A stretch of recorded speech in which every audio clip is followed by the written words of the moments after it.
हाय मैत्रिणींनो, नमस्कार. तर बरेच दिवस झाले मी ब्लॉग बनवला नाही आहे, कारण वेळ पण नसल्यामुळं मी बनवला नाही आहे. असू द्या. सो बघू शकता मला एका ब्रायडलने कशा पद्धतीने ज्वेलरी दिली.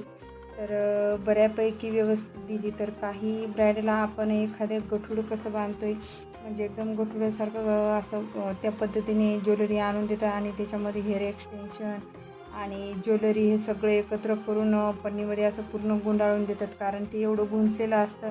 एकमेकाला कड्या आणि हेअर एक्सटेन्शनचे हेअर हे पूर्ण एकत्र गुंतलेले असतात.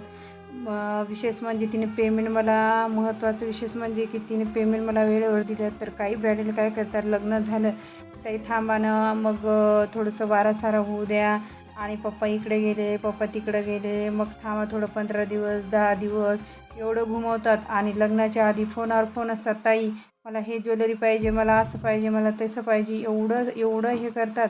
आणि मग लग्न झाल्यानंतर बस लग्न झालं की मग थांबा तुम्हाला वेळेवर जागेवर पैसे देतो.